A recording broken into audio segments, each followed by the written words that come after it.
Halo, selamat datang kembali sama saya Yopi. Dan hari ini saya akan kembali melanjutkan video saya dengan bercerita pengalaman saya dengan dunia misteri.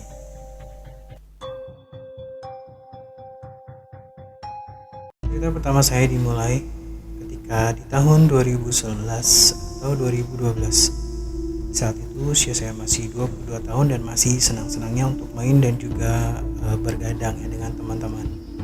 Biasanya saya pulang ke rumah itu pada pukul 11 sampai jam 1.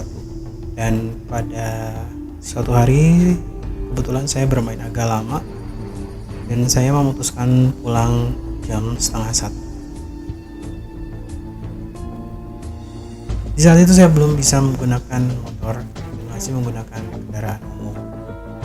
Dan kalau menggunakan kendaraan umum biasanya kita turun di gang samping rumah. Dan di situ juga aku melewati sebuah panti asuhan di dekat rumah yang jaraknya juga lumayan, masih ada sekitar 100 meter ke rumah. Nah, ketika di malam itu, ketika saya pulang jam setengah 1-an dan saya lewat panti asuhan itu, dari jauh saya sih udah ngelihat ya di seberang dari panti asuhan itu ada satu sosok anak kecil. Namun saya pikir, saya juga sempat aneh sebenarnya, kenapa ada anak kecil di pinggir jalan di jam segitu. Namun ketika semakin jalan dan semakin dekat, saya melihat anak itu menggunakan alat bantu jalan berupa krek atau tongkat ya, satu gitu di sebelah kanannya. Namun yang aneh adalah seluruh dari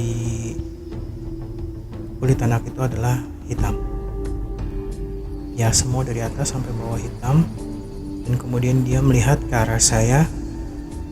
Di saat itu saya udah mulai ketakutan ketika menyadari kok sosoknya sangat asing dan agak seram gitu. Dan di saat itu juga tiba-tiba anak tersebut berbicara kepada saya sambil kedua tangan itu berusaha untuk kayak menggapai, sambil dia bilang,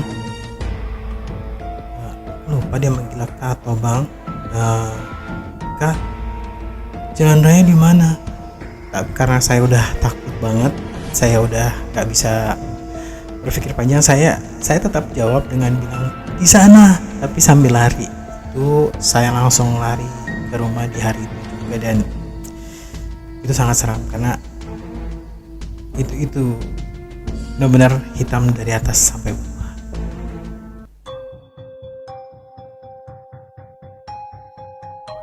Kejadian kedua sama, saya masih di tahun 2011-an. 2011-an itu masih dimana saatnya saya itu masih suka keluar dan pulang malam.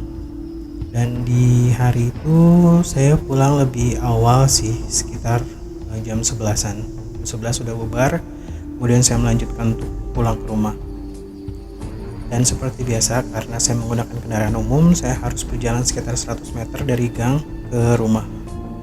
Dan 5 rumah dari rumah saya itu ada satu keluarga yang ibunya itu stroke. Jadi udah nggak bisa bangun selama tahunan. Dan di hari itu saya pulang lewatin gang seperti biasa, dan sampai di depan rumah si keluarga yang salah satu keluarga yang stroke itu, saya lihat ini yang stroke kan ibunya ya. Saya lihat si ibunya itu sedang berdiri di depan. Dia kan ada pagar dan ada satu pintu yang biasanya buat satu orang ya. Dia sedang berdiri di situ sambil melihat ke depan, tapi nggak menengok sedikit pun. Karena saya juga aneh sih, biasanya kalau misalnya ibu ini dulu waktu sehat, ketika ada orang lewat pasti dia akan nyapa dengan ramah dan sopan. Ya udah, ketika saya lewat seperti biasa, adab timur, permisi, tapi ini seperti diacuh. Ya sudahlah, saya juga udah capek, udah jam 11:30 kan ya.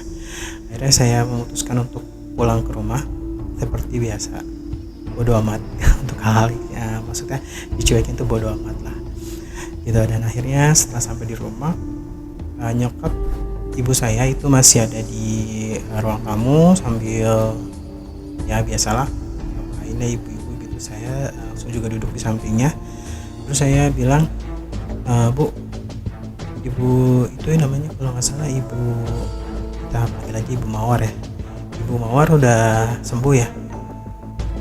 Kenapa emangnya, kata ibu saya. Tadi barusan lewat dia lagi itu udah diri, terus juga sambil ngeliatin ke depan gitu, terus dia langsung suruh saya tutup pintu. Tutup pintunya cepetan. Setelah ditutup pintu segala macem, dia kita ngobrol lebih dekat. Dia bilang, Ibu Mawar udah meninggal. Langsung itu shocknya, dan langsung selama beberapa hari ke depan nggak berani lagi buat keluar dulu buat main.